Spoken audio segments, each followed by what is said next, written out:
ನಾವು ಈ ವಿಡಿಯೋದಲ್ಲಿ ಮಹಿಷಾಸುರನ ಸಂಹಾರ ಆಗೋ ತನಕ ಅಷ್ಟೇ ಯಕ್ಷಗಾನದ ಕ್ಲಿಪ್ಸ್ನ ಆ್ಯಡ್ ಮಾಡಿರೋದು. ನಾವು ಕಂಪ್ಲೀಟಾಗಿ ಆ್ಯಡ್ ಮಾಡಿಲ್ಲ. ಸೊ ಈ ಕತೆ ನಿಮಗೆ ಈ ವಿಡಿಯೋ ನೋಡಿದಾಗ ನಿಮಗೆ ಒಂದು ದೇವಿ ಮಹಾತ್ಮೆ ಹೇಗಿರುತ್ತೆ ಅಂತ ಕಂಪ್ಲೀಟಾಗಿ ಅರ್ಥ ಆಗುತ್ತೆ. ಈಗ ತಾನೇ ಜಲದಲ್ಲಿ ನಾನು ಕಾಣಿಸಿಕೊಂಡವ, ನಾವಿರುವರೇ ಜಲದಲ್ಲಿ ಇದ್ದೇವೆ ಎಂದ. ಈಗ ಬರ್ತಿರೋ ಕ್ಯಾರೆಕ್ಟರ್ ಬಂದು ಮಧು ಕೈಟಭ ಅನ್ನೋ ರಾಕ್ಷಸರು. ನಿನ್ನನ್ನು ಕಂಡಾಕ್ಷಣ ಪ್ರೀತಿ ವಾತ್ಸಲ್ಯ, ನಿನ್ನನ್ನು ಕಂಡಾಕ್ಷಣ ಭಕ್ತಿ ಗೌರವ, ಆದ್ದರಿಂದ ನಿನ್ನನ್ನು ತಮ್ಮ ಎನ್ನುವ ಹಾಗೆ ಕರೆಯುತ್ತೇನೆ. ನಿನ್ನನ್ನು ಅಣ್ಣ ಎನ್ನುವ ತಮ್ಮ. ಇಷ್ಟು ಸಾಕಾಗುವುದಿಲ್ಲ. ಜಲದಲ್ಲಿ ನಾವು ಹೀಗೆ ಮುಂದುವರಿಯುವಾಗ ಮೂರನೆಯ ಓರ್ವ ಕಾಣ ಸಿಕ್ಕಿದ ಎಂದಿಟ್ಟುಕೊಳ್ಳೋಣ. ಆತನಿಗೆ ನಮ್ಮನ್ನು ಗುರುತಿಸುವುದಕ್ಕೆ ನಮಗೆ ಹೆಸರಿನ ಅವಶ್ಯಕತೆ ಇದೆ. ಹೆಸರಿಗೆ ವಿಶೇಷವಾದ ಅರ್ಥ ಅಗತ್ಯ ಇಲ್ಲ. ಕರೆಯುವುದಕ್ಕೆ ಸುಖವಾದರೆ ಸಾಕು, ಹಿತವಾದರೆ ಸಾಕು. ನನಗೊಂದು ಹೆಸರನ್ನು ಸೂಚಿಸು. ನೀನು ಬೇರೆ ಯಾರಿದ್ದಾರೆ ಇಲ್ಲಿ? ಹಾಗೆ ಹೆಸರನ್ನು ಸೂಚಿಸು. ಅಣ್ಣ, ನಿನ್ನ ಹಿಂದೆ ಮುಂದೆ ಎಡ ಬಲ ಆಕಾರ ಇವೆಲ್ಲ ನೋಡಿ ನಿನಗೆ ನಾನಿಡು ಹೆಸರೇನು ಬಲ್ಲಯ್ಯ? ನೀನು ಮಧು. ನಿನ್ನನ್ನು ಕೈಟಭ ಎನ್ನುವ ಹಾಗೆ ಗುರುತಿಸುತ್ತಾ ಇದ್ದೇನೆ. ಹೆಸರು ಒಳ್ಳೆದಂತು. ಸರಿ, ಆದ್ರೆ ಏನು ಈ ಭಾಗದಲ್ಲಿ ಚುರು ಚುರು ಬೇಕು ಬೇಕು ಅನ್ನಿಸುತ್ತಾ ಇದೆ. ಏನಂತ? ಹಸಿವ ಅಣ್ಣ, ಏನು ಹಸುವೇನು ನಿವಾರಿಸುವ ಬಗೆ ಹೇಗೆ? ಏನಾದ್ರೂ ತಿನ್ನಲೇಬೇಕು. ಸಲದಿಯನ್ನು ಬಡಿಯೋಣ, ಸಲದಿಯನ್ನು ಕಟ್ಟೋಣ. ಏನಾದ್ರೂ ಸಿಕ್ಕಿದ್ರೆ ಅವುಗಳನ್ನು ಮೆಲ್ಲೋಣ.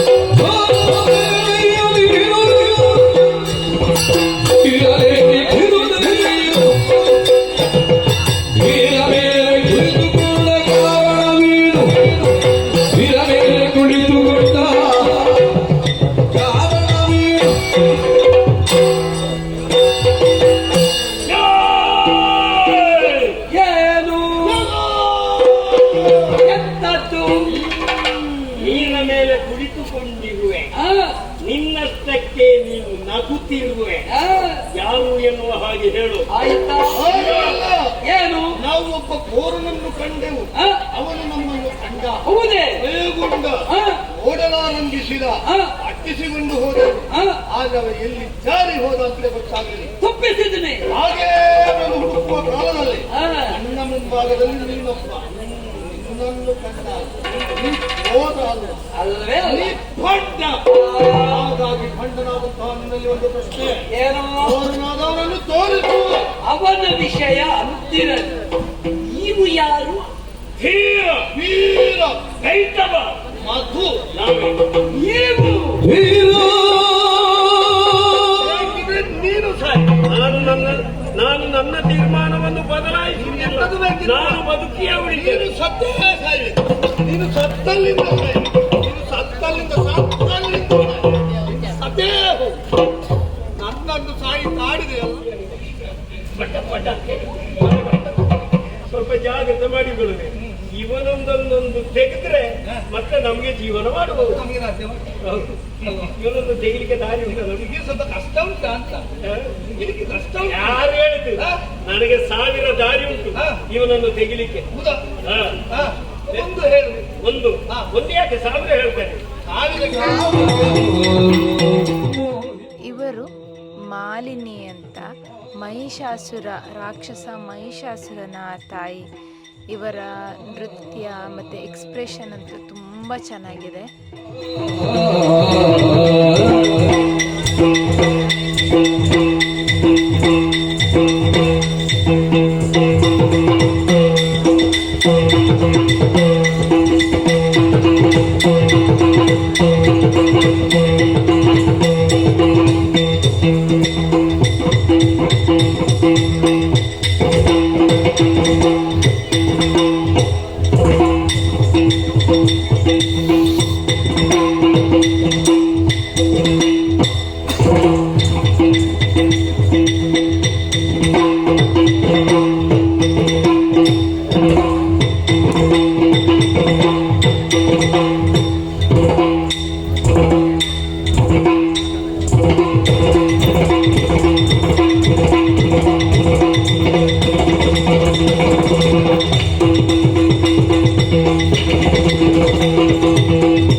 ಯಾರು ನೀವ ಚೆಲುವೆ? ನಾನು ಚೆಲುವೆ. ಹೌದಪ್ಪ. ಯಾರಾದ್ರೂ ನೋಡಿದ್ರೆ ಚೆಲುವೆ ಅಂತ ಹೇಳಿ ಯಾರ? ಸುಳ್ಳು ಅಲ್ಲ. ನಾನು ಯಾರಿಗೆ? ನನಗಲ್ಲ, ನಿಮಗಲ್ಲ ಅಂತ ಗೊತ್ತುಂಟು. ನನ್ನ ಮಗಳಿಗೆ ಗೊತ್ತುಂಟಮ್ಮ. ಸುಮ್ಮನೆ ಕೇಳಿದ್ ಯಾಕೆ? ನಿಮ್ಮ ಮಗಳ ಮದುವೆ, ನಿಮ್ಮ ಬಾಯಲ್ಲಿ ಆ ಮಾತು ಬಂದ್ರೆ ಅದಕ್ಕೊಂದು ಲಕ್ಷಣ ತೂಕ ಬೇರೆ. ಸತ್ಯ. ಹಾಗಾಗಿ ನಿಮ್ಮ ಬಾಯಲ್ಲೇ ಬರ್ಲಿ ಅಂತ ಆ ವಿಷಯವನ್ನು ನಾನು ಕೇಳಿದ್ದಷ್ಟೇ. ಓ, ನೀವು ಬರುವಾಗ ತಡಾದ ಪುರೋಹಿತರೆ ಅಂದ್ರೆ ಕಾರ್ಯಕ್ರಮ ಅಲ್ಲಮ್ಮ. ಇಲ್ಲಿ ನಿಜವಾಗಿಯೂ ನಾನಲ್ಲ ಪುರೋಹಿತ, ಮೂವರು ಪುರೋಹಿತರು ಬರ್ಬೇಕಿತ್ತು. ಅಲ್ಲ, ಮೂವರು ಪುರೋಹಿತರಿದ್ದಾರೆ, ಮೂವರು ಪುರೋಹಿತರಿದ್ದಾರೆ, ಪ್ರಧಾನ ಪುರೋಹಿತರು. ಮೂವರಿಗೂ ಕೂಡ ಒಂದೊಂದು ಕಡೆ ಕಾರ್ಯಕ್ರಮ. ಒಂದು ರುದ್ರಾಭಿಷೇಕ, ಮತ್ತೊಬ್ಬ ದುರ್ಗಾ ನಮಸ್ಕಾರ ಪೂಜೆ, ಮತ್ತೊಬ್ಬರು ಇನ್ನೊಂದು ಕಾರ್ಯಕ್ರಮಕ್ಕೆ. ಹಾಗಾಗಿ ಶಿಷ್ಯನಾದಂತ ನನ್ನನ್ನು ಕಳಿಸಿಕೊಟ್ಟಿದ್ದಾರೆ. ಕೆಲವೊಮ್ಮೆ ಏನು ಕೊರತೆ ಆಗದಾಗೆ ನಾನು ಮಾಡ್ತೇನೆ, ಬೇಸರ ಮಾಡಬೇಡಿ. ನಾನು ಬಂದಿದ್ದೇನೆ ಎನ್ನುವ ಹಾಗೆ. ಇದು ಸರಿ ಸರಿ, ಇದೆಲ್ಲ ದಿಬ್ಬಣಿಗರಲ್ಲ. ಓಹೋ, ಎಲ್ಲಾ ಪಾತಾಳದವರು, ಎಲ್ಲಾ ಶೋಣಿತಪುರದವರು. ಈ ಕಡೆ ಅವರೆಲ್ಲ ರಕ್ಕತಾರೆ, ನಮ್ಮವರೇ ಎಲ್ಲರೂ ರಕ್ಕತಾರೆ. ಬೇಸರ ಮಾಡಬೇಡಿ, ತಡ ಆದ್ರೂ ಕೂಡ ಬೇಗ ಮುಗಿಸಿ ಹೋಗ್ತೇನೆ. ಅದು ಬೇಗ ತಡ ಮಿಸ್ ಮಾಡಬೇಡಿ. ಇದು ಇವರೆಲ್ಲ ದಿಬ್ಬಣಿಗರು. ಹೇಗೆ ದಿಬ್ಬಣಿಗರೆಲ್ಲ ಉಪಹಾರದ ವ್ಯವಸ್ಥೆ ಎಲ್ಲ ಒಳ್ಳೆ ರೀತಿ ಆಯ್ತಲ್ಲ, ತೊಂದರೆ ಇಲ್ಲಲ್ಲ. ಇಲ್ಲಿ ತೊಂದರೆ ಆಗುದಿಲ್ಲ ಅಂತ ಮೊದಲೇ ಭರವಸೆ ಉಂಟು. ಹಾಗಾಗಿ ಸರಿ, ದ್ವಾರದಲ್ಲಿ ಬರುವಾಗ ಕುಡಿಯಲಿಕ್ಕೆ ಕೊಟ್ಟಿದ್ದೆ. ಹೌದಾ? ಮಾತಾಡ್ತಾ ಇದ್ರೆ ಆಗ್ಲಿಕ್ಕೆಲ್ಲ. ಈಗ ನಾವು ಮದುವೆ ಕಾರ್ಯಕ್ರಮ ಪೂರ್ಣವಾಗಬೇಕಾದ್ರೆ ಮೊದಲಾಗಿ ನಾನು ಹುಡುಗನನ್ನು ನೋಡಬೇಕು. ವರನನ್ನು ನೋಡಿದ ನಂತರ ಮತ್ತೇನಿದ್ರು ಮುಂದಿನ ಕಾರ್ಯಕ್ರಮ. ಓ, ಮದುಮಗ ಆಗಲಿ ಬಂದಾಗಿಲ್ಲ. ನೀವು ತಿರುಗಿ ನೋಡಿ ಸಭೆಯಲ್ಲಿದ್ದಾನೆ. ನಾನು ಬಂದದ್ದು ತಡ ಆದದ್ದ. ತಿರುಗಿ ನೋಡಿ ಸಭೆ ಅವ ಬಂದಿಲ್ಲಿ ಕೂತಾಗಿದೆ.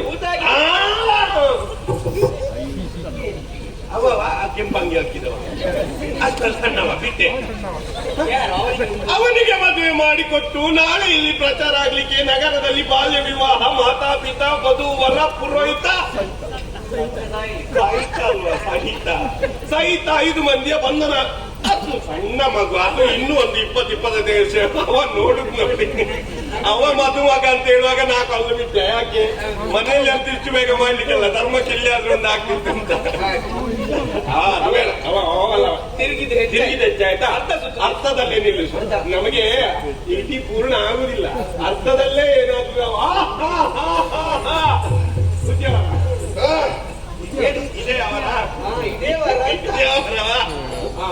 ಗಂಡು ಅಪ್ಪಟ ಚಿನ್ನ ಮತ್ತೆ ಒಳ್ಳೆಯ ಚಿನ್ನ, ಆದ್ದರಿಂದ ಇವಸ ಚಿನ್ನ. ನಮಸ್ಕಾರ ಸ್ವಾಮಿ. ನಿಮ್ಮದೊಂದು ಒಂದು ಅರ್ಥ ಇದು ನಾಗಮಂಡಲ ಮಾಡಿದ್ದೆ, ಸರಿಯಾಗ್ತದೆ. ಅದು ಈಗ ಒಂದು ಕೈಯಲ್ಲಿ ಅವ ಎಟೆತ್ತಿದಾಗ ಈಗ ಮುಸುಗುಟ್ಟಿದ್ದಾನೆ. ಪುರೋಹಿತರಿಗೆ ನಮಸ್ಕಾರ ಮಾಡುವ ಕ್ರಮ ಹೀಗೆ 2 ಕೈಯನ್ನು ಜೋಡಿಸಿ. ಇದು ರಾಜಕೀಯದೆಲ್ಲ ಹೋಗಲ್ಲ. ನಮಸ್ಕಾರ ಏನಿದ್ರು ಕೂಡ ಅಧಿಕಾರದಲ್ಲಿರುವವರೇ. ಮತ್ತೆ ಹೆಸರಿದ್ದೇವೆ, ನಮಗೆ ಬೇಸರ ಉಂಟದಿಲ್ಲ. ಮತ್ತೆ ಹೇಗೆ ಇದು ಪ್ರಯಾಣ ಎಲ್ಲ ಸುಖಕರ ಆಗಿತ್ತ? ಸ್ವಲ್ಪ ಸಮಸ್ಯೆ ಆಯ್ತು, ಸುಧಾರಿಸಿದ್ದೆ. ಆದ್ರೂ ಏನು ಕೊರತೆ. ಒಮ್ಮೆ ನೋಡಿ ಒಪ್ಪಿಗೆಯನ್ನು ಕೊಟ್ಟಿದ್ದಾದ್ರೆ ನನಗೆ ಮುಂದಿನ ಕಾರ್ಯವನ್ನು ಮಾಡುವುದಕ್ಕೆ ಸುಲಭ ಆಗುತ್ತದೆ.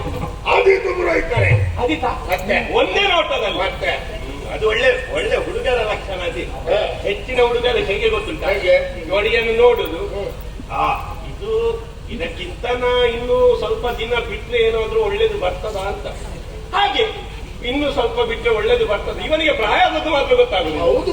ಹಾಗಾಗಿ ನಿನಗೆ ಅನುಕೂಲವಾದಂತಹ ಹೆಣ್ಣು ನಿನ್ನ ಒಪ್ಪಿಗೆ ಇದ್ದರೆ ಮಾತ್ರ ಸಾಲದು, ಮತ್ತೆ? ಹೆಣ್ಣಿನ ಒಪ್ಪಿಗೆ ಕೂಡ ಬೇಕು. ಅದು ಹೌದು. ಪ್ರಶ್ನಿಸಿ. ಯಾಕೆ ಗೊತ್ತುಂಟಾ? ಅದು ಇವತ್ತು ಸುಮ್ಮನೆ ನಮ್ಮೆಲ್ಲರ ಒತ್ತಾಯಕ್ಕೆ ಮದುವೆ ಮಾಡಿ 20 ವರ್ಷಗಳ ಕಾಲ ಬಿಟ್ಟು ಆಮೇಲೆ ಅವಳು ಆಡಿಕೊಳ್ಳಬಾರದು. ಹೇಗೆ? ಓನಲ್ಲ ನೀನಲ್ಲ ಹಾಗಾಗಬಾರ್ದು. ಹಾಗೆ ಅಮ್ಮ ಮಾಲಿನಿ, ಈಗ ನಿನ್ನ ಅಮ್ಮ ನಿನ್ನನ್ನು ಮನೆಯಿಂದ ಹೊರಗೆ ಹಾಕಬೇಕು.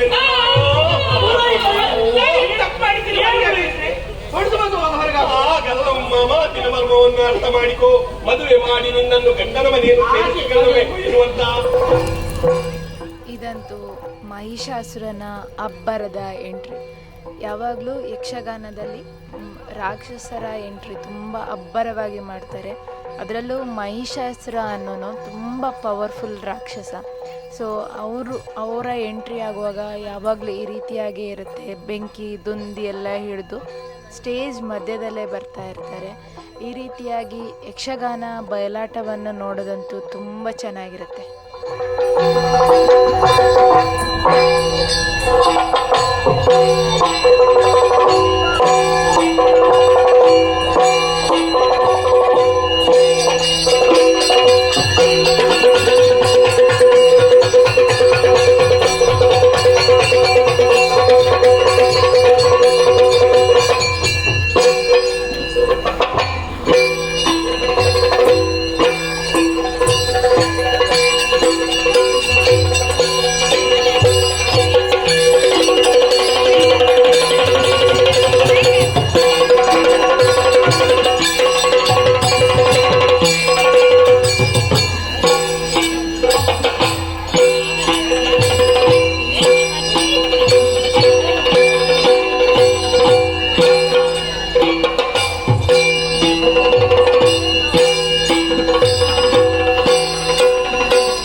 ಇದು ಮಹಿಷಾಸುರ ಮತ್ತು ಇಂದ್ರ ದೇವರ ಕಾಳಗ. ಅವನು ಮಹಿಷಾಸುರ ಸ್ವರ್ಗಲೋಕಕ್ಕೆ ದಾಳಿ ಮಾಡ್ತಾನೆ, ಅಲ್ಲಿ ಆಗುವ ಕಾಳಗದ ಸನ್ನಿವೇಶ.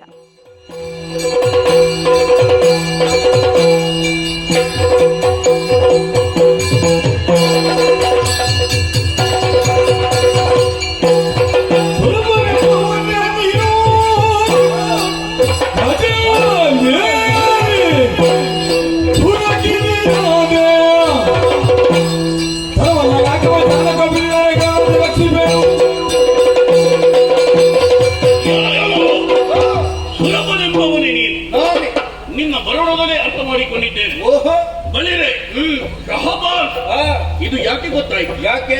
ನಿಮ್ಮವರು ಹೆದರಿ ಓಡುತ್ತಿದ್ದರು. ಭರವಸೆಯ ಮಾತನ್ನು ಹೇಳಿ, ಧೈರ್ಯದ ಮಾತನ್ನು ಹೇಳಿ ನೀನು ಯುದ್ಧಕ್ಕಾಗಿ ಬಂದಿದ್ದೀಯಲ್ಲ. ಏನು ನಿನ್ನ ಮುಂದೆ ನಿಂತಿರುವವರು ಸಾಮಾನ್ಯ ಎಂಬುದಾಗಿ ಬಯಸಿಕೊಂಡಿದ್ದೀಯ. ಈ ಹಿಂದ ಈ ನಾಕಸ್ವಾಧೀನಕ್ಕಾಗಿ ಬಂದಂತಹ ವಿದ್ಯುನ್ಮಾರಿಯ ಸಂಜಾತನಾಗಿದ್ದೇನೆ.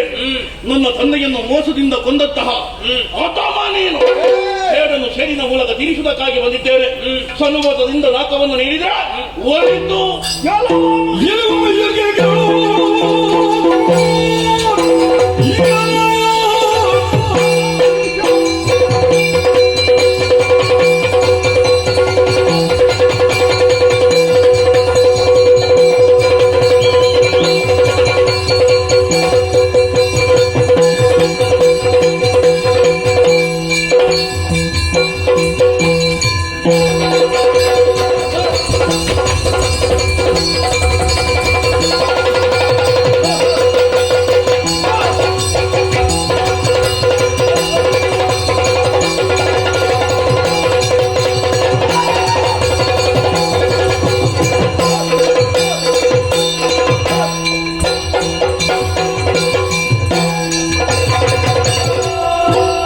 ಮಹಿಷಾಸುರನ ಉಪಟಳನ ತಡೆಯಕ್ಕಾಗದೆ ದೇವತೆಗಳು ದೇವಿಯ ಮೊರೆ ಹಾಕ್ತಾರೆ. ಆಗ ದೇವಿ ಪ್ರತ್ಯಕ್ಷ ಆಗಿ ಬಂದು ಆಮೇಲೆ ಮಹಿಷಾಸುರನ ಸಂಹಾರ ಮಾಡ್ತಾರೆ.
ಜೂಜಾಟ, ನನಗಲಗಿರೋ ಜಾಟ. ಹೆಣ್ಣೊಬ್ಬಳು ಶಂಕದುರ್ಗಾದಿಗಳನ್ನು ಕೊಲ್ಲುತ್ತಾ ಬರುತ್ತಿದ್ದಾಳಂತೆ. ಅವಳನ್ನು ವಿಚಾರಿಸಬೇಕು, ಮುಂದುವರಿಯುತ್ತೇನೆ.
ನಮ್ಮವರಾದಂತಹ ಶಂಕದುರ್ಗಾದಿಗಳನ್ನು ಕೊಲ್ಲುತ್ತಾ ಬಂದವಳು ನೀನೇನೆ.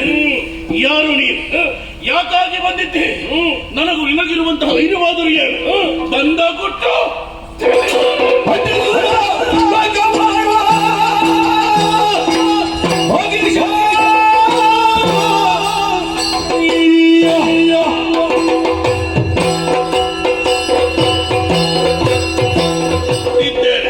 ಪಕ್ಷಪಾತಿಯಾಗಿ ಬಂದವಳು ನಾನು ಸಾರಿ ಹೇಳುತ್ತಾ ಇದ್ದೇನೆ. ಏನು? ದೇವ ಸಂಪತ್ರೂಪಿ ಶರಣಾಗು. ಇಲ್ಲದೆ ಹೋದ್ರೆ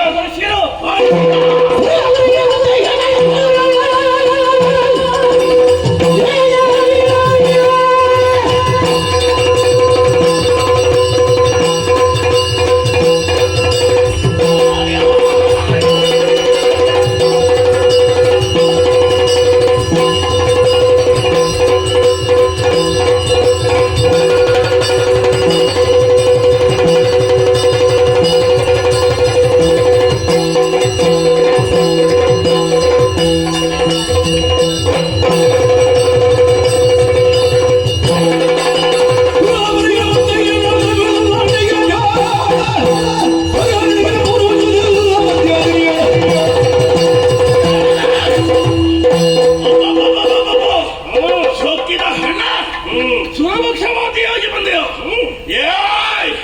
ನಿನ್ನ ಮುಂದೆ ನಿಂತಿರುವುದು ಸಾಮಾನ್ಯವಾಗಿ ವಹಿಸಿದೆ. 14 ಲೋಕದ ವೀರ ಮಹಿಷಾಸುರನಿದ್ದೇನೆ. ನೀನು ಯುದ್ಧ ಮಾಡುತ್ತಲ್ಲ, ನಾನು ಹೇಳಿದ್ದನ್ನು ಮಾಡು. ಕೈಯಲ್ಲಿ ಧರಿಸಿರುವ ಆಯುಧವನ್ನು ಕೆಳಗೆ ಹಾಕು. ನಾಡಿಗೆ ಕಳುಹಿಸುವ ಸಿಂಹವನ್ನು ನಮ್ಮ ಒಂದು ನಾಯಕ ಮಹಿಷರ ಮಾಮ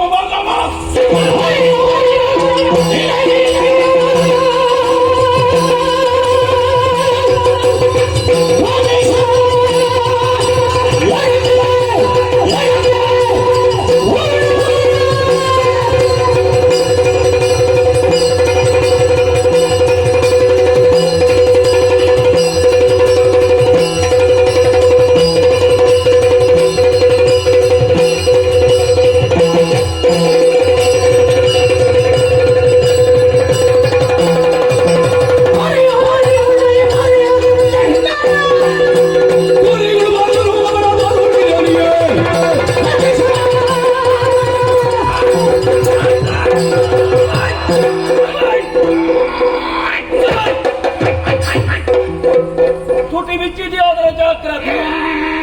ಒಪ್ಪಿದ ಕೋಣನೆ ಬಡ ಹುಡುಗಿ ಎಂಬುದ ಕೃತಿಯ ಪ್ರಶ್ನ.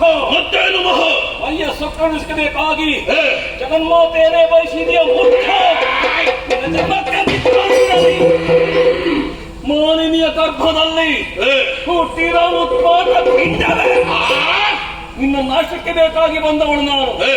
ಅಷ್ಟಭುಜೆ ಅಯ್ಯೋ ನಿಜ ನಿನಗೊದಗಿದ ಮೃತ್ಯು ಬಾಯಿತು.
ಬೇರೇನು ದಾರಿ ಕಾಣದೆ ಭಕ್ತಿಯ ಕಾಣಿಕೆಯನ್ನೇ ಮಂತ್ರಿಸಿದೆಯಾ? ಹೌದಮ್ಮ.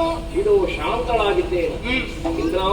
ಅಮ್ಮ ಗುರುನಾನಂತಹ ಮಹಿಷನೊಡನೆ 9 ದಿವಸಗಳ ಪ್ರಿಯಂತರ ಒಂದೊಂದು ರೂಪದಲ್ಲಿ ಹೋರಾಡಿದವನು ನಾನು. ಆದ ಕಾರಣ ಇನ್ನು ಮುಂದೆ ದಯೆಯಲ್ಲಿ 9 ದಿವಸವೂ ನವರಾತ್ರಿ ಎಂಬುದಾಗಿ ಆಚರಿಸಲಿ. ಹತ್ತನೆಯ ದಿನದಂದು ಕೂಳಮಯ್ಯನನ್ನು ಕೊಂದು ಅವರೊಂದಿಗೆ ವಿಜಯವನ್ನು ಸಾಧಿಸಿದ್ದೇನೆ. ಈ ದಿನವನ್ನು ವಿಜಯದಶಮಿ ಎಂಬುದಾಗಿ ಆಚರಿಸಲಿ. ನವರಾತ್ರಿ ಹಾಗೂ ವಿಜಯದಶಮಿಯನ್ನು ಯಾರು ಶ್ರದ್ಧಾಭಕ್ತ ಆಚರಿಸುತ್ತಾರೋ ಅಂತಹವರಿಗೆಲ್ಲ ಆಯುಷ್ಯ ಭಾಗ್ಯಾದಿಗಳನ್ನು ಕಟ್ಟು ಕಾಪಾಡುತ್ತೇನೆ. ಇಂದ್ರ ಇನ್ನು ಮುಂದೆ ಕಳಾಭೀತಿ ನನಗಿಲ್ಲ. ಕಷ್ಟ ಒದಗಿತು ಎಂದಾದರೆ ನೇರವಾಗಿ ಪುಣ್ಯಾತ್ರಿಯನ್ನೇ ಸೇರಿಕೊ. ಭಕ್ತಿ ನನ್ನನ್ನೇ ಕಾಣಿಸಿಕೊಂಡಿದ್ದಾದಲ್ಲಿ ನಿನ್ನ ಪಾಲಿಗೆ ಬೈದೋರಿ ಕಷ್ಟ ಪರಿಹಾರ ಮಾಡ್ತೇನೆ.